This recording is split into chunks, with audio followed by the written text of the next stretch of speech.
జబర్దస్త్‌లో గూడా మీరు 50 ఎపిసోడ్స్ ప్లస్ పైనే చేశానన్నారు. సో, అంటే అంత మంచిగా జబర్దస్త్ చాలా వరకు చాలా మందికి ఫేమ్ అంటే చాలా ఫేమ్ అయిన వాళ్ళున్నారు. మూవీస్‌లోకి గూడా వెళ్ళిన వాళ్ళున్నారు. అంత మంచి ప్లాట్‌ఫార్మ్‌ని మీరెందుకు వదులుకోవాల్సొచ్చింది? ఏమన్నా రీజన్ ఉందా?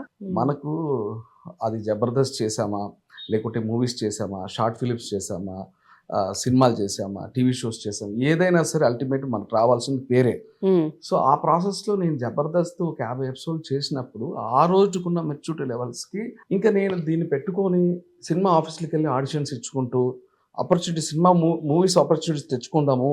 మనం ఒక 70 ఎంఎం స్క్రీన్‌లో కనపడాలని మనం వచ్చాం కదా! ఇది బుల్లితెర ఎక్కడికే ఈ లిమిటేషన్ ఎక్కడికే ఉండిపోతుందేమో అని ఆ రోజు నాకున్న మెచ్యూరిటీ లెవెల్స్ చాలా అనుకుని బయటకొచ్చి ప్రయత్నాలు చేసుకున్నా. ఆ రోజుకి నేను జబర్దస్త్ చేయడం వల్ల అందరూ పిలిచేవాళ్ళు, ఆడిషన్ ఇచ్చేవాడిని. ఇట్లా కొంతమంది క్యారెక్టర్స్ ఇచ్చారు. నేను స్వామి ఈ 100 సినిమాలలో మినిమమ్ 100 సినిమాలలో మినిమమ్ 10 సినిమాలు ఫుల్ లెంగ్త్‌లు చేసుంటా. ఫుల్ లెంగ్త్ క్యారెక్టర్లు. అది ఓకే. 'స్నేహగీతం' కావచ్చు, 'ఆకాశవాణి' కావచ్చు, ఇట్లా చెప్పుకుంటూ పోతే ఉన్నాయి. హ్మ్. బట్ అందులో ఏదో ఒక్క సినిమా ఆడితే లైఫ్ ఇంకోలా ఉండేది స్వామి. 100% ఇంకోలా ఉండేది.